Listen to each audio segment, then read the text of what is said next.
Well, we went ahead and grabbed a sprayer. I stopped at the house and got myself a drink and cooled off a little bit because it is really hot. We are gonna go ahead and get this thing. Well, this thing's pretty much ready to go. I might give it a quick rinse out just because it's been sitting, but figured out what I'm gonna use. I'm gonna just spray this Oats tonight, and I put all my pump stuff away back in the shop a while back, a month ago or 2 months ago. This is hard to do with one hand in case anyone's wondering. But I put all that stuff away,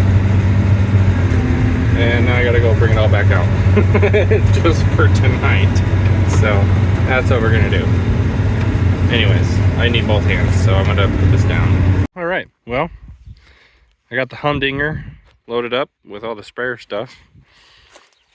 So this is all the stuff I had in the shop. I gotta go hook it all together, start filling that tank, get these chemicals set up and ready to go, and then a little bit later today I can spray. So we'll go get that all set up. All right, well, I got everything hooked up and ready to go. The pump uncovered. Yes, that's a fuel nozzle.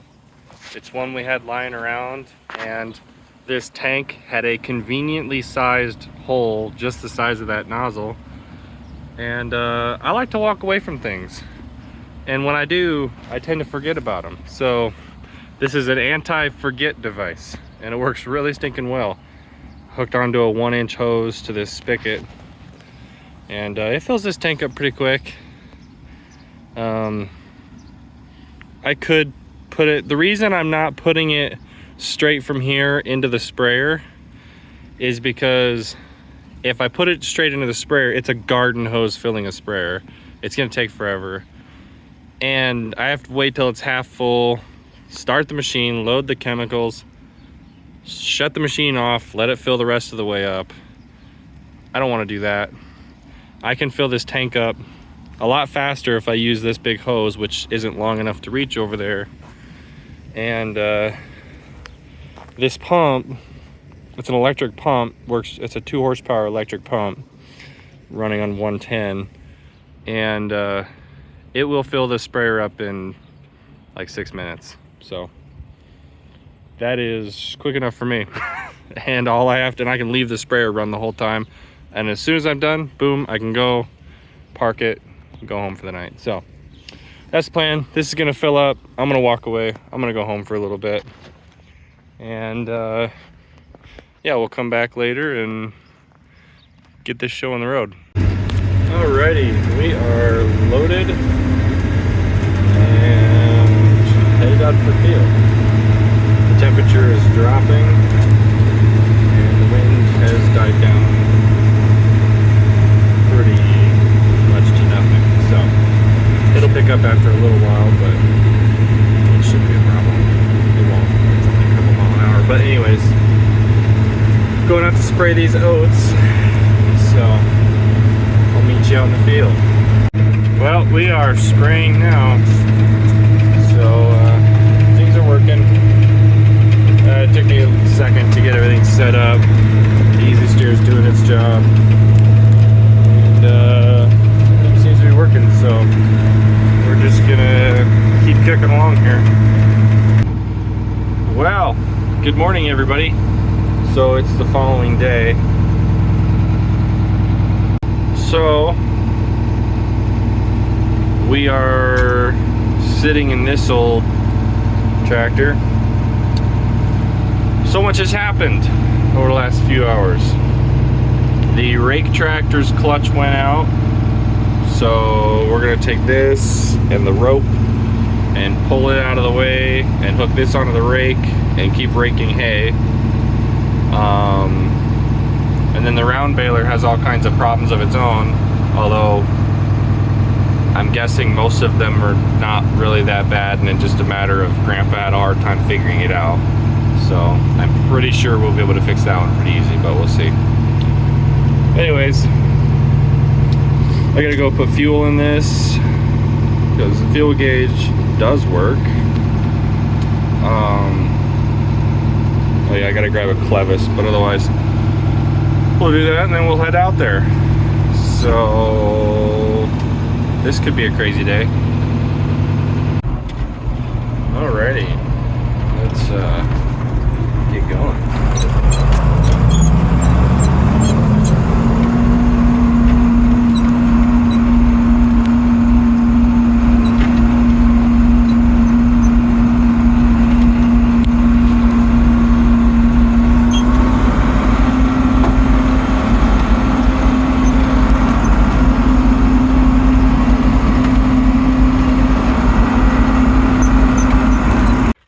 Well, I think I'm done raking for the moment.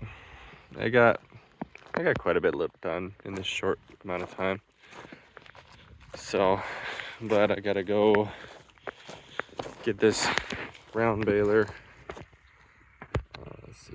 Yeah, I gotta go walk over to the round baler and get it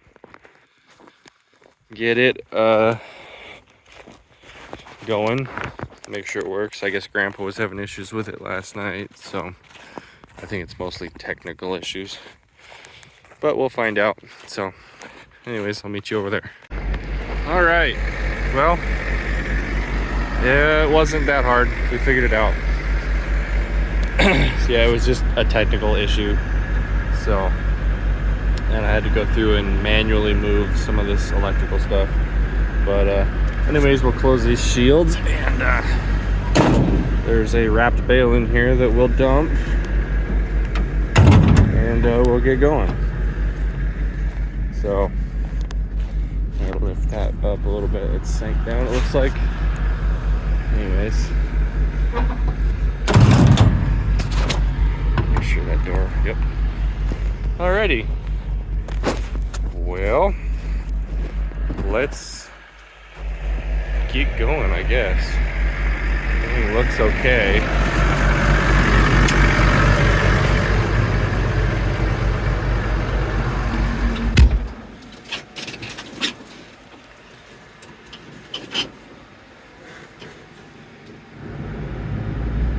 Take my gloves off.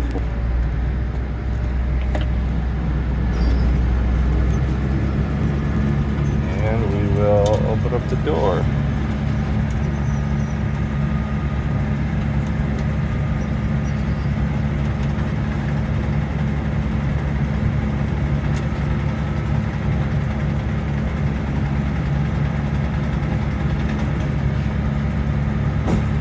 Alrighty, good deal. We are good to go, I guess. Well, we are out baling some hay. Well, we can lift the door up. But, well, running the round baler, getting some stuff done. And, it's going pretty good. This is the second kind of actual field that we've baled with it, and I like the way it's making bales. It's doing a really good job. So, and it's pretty simple. It's mostly automated, so like the only thing I have to do is stop when it tells me to. Everything else is done on its own. So, but I'm sure that's probably been around for a while. But anyways, so we're gonna bale up some more of this hay, and then we're gonna have to quit pretty soon because I'm getting, I don't know if you can tell, but I'm getting a lot of leaf loss now. It's getting pretty dry, so I think once we get around to the other side over here, I'm gonna stop and shut it off. But which okay, because I forgot to grease this thing too, so I need to go through and grease all the bearings and everything. So yep. Well, we're back in the shop now. This tractor, I don't know what's wrong with it. That's what I'm gonna try and work on.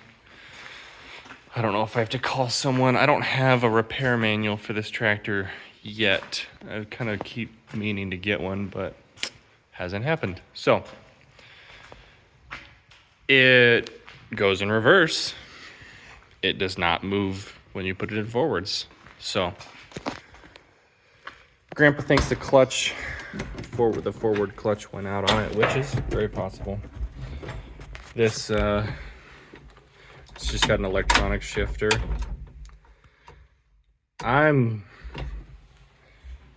Obviously I'm gonna test this, but I am kind of leaning towards the idea of it being a clutch. It's got a lot of hours on it. I don't know exactly how many. It's somewhere close to 10,000 hours, I think. But it's really a clean tractor for as many hours as it got, and it runs pretty nice. It's got a couple of leaks, but it'd be super cool. I'm gonna test the electrical side of that and just check. I mean, it'd be pretty cool, but the bigger reason why I don't really think that's the case, and I think it's more mechanical, is because he said that yesterday it was working off and on, and it was getting worse and worse, and eventually just quit altogether. So that's what kind of leads me to believe that it's mechanical. We will see though. So I'm gonna work on that, and I might have to make some phone calls if I don't find anything out. And anyways, if I do figure it out, I'll let you know. Well, we're back in this tractor. So I ran through some basic tests, some like click tests, so I call them, where I turn the key on. I turn the key on, and then I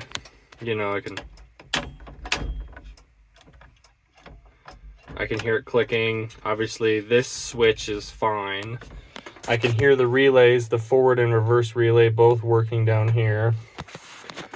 Now that doesn't mean anything since I'm not an actual John Deere mechanic.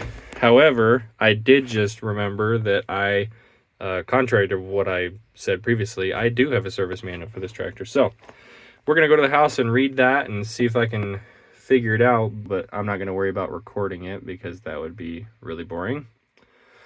So I will see you guys another day. Thanks for watching. Take care.